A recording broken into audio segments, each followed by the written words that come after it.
To bowl or not to bowl? I guess that's a question that Andrew Bynum didn't really ask himself before hurting himself.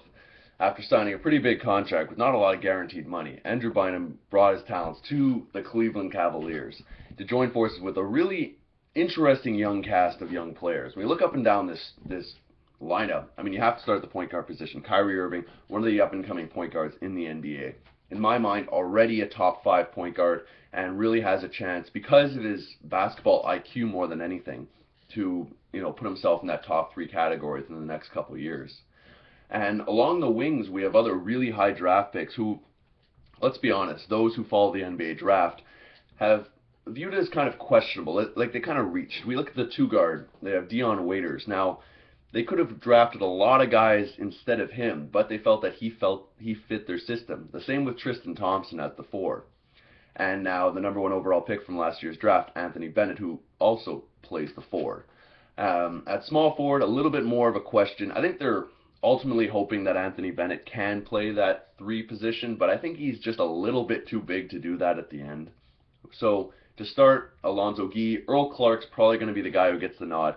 I really like CJ Miles, but any of those guys, you're kind of hoping that you don't have to start a player like that. But I think they're going to have to for now. At center, Andrew Bynum, I think, is their big hope. Obviously, Anderson Varejao has been the holdover, so he brings a lot of defense and energy. Front court of him and any of those power forwards I just mentioned, being Tristan Thompson or Anthony Bennett, is pretty respectable. And they happen to have one of the Zeller brothers, this one being Tyler. So this team overall is going to be a nice athletic team, a lot of scoring. That front court, while I did say it was kind of doubly matched with Thompson and Bennett, do have a lot of scoring potential. So when you look at this team all together, I think it's a playoff team, definitely. I just don't know how far they're going to get. I think they're going to need some big jumps. We're already seeing it, at least in my mind, with Tristan Thompson. If they can have Kyrie Irving and Tristan Thompson vying for all-star positions this year, I think they have a chance to at least crack the playoffs and maybe give the first round team. I mean, in the East, honestly, like, who are you going to go up against? Miami, Indiana, Chicago. It's going to be really tough however you do it. So whoever they end up playing is going to be a really tough out.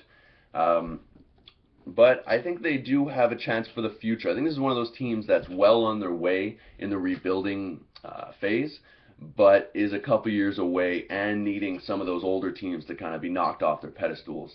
So I want to know what you guys think about the Cleveland Cavaliers. In my mind, they're like a 6th, 7th seed in the East. If you guys disagree or have any other comments, leave below on the YouTube channel, or feel free to hit us up on any social media. And as always, hit us up on hoopslounge.com. Take care.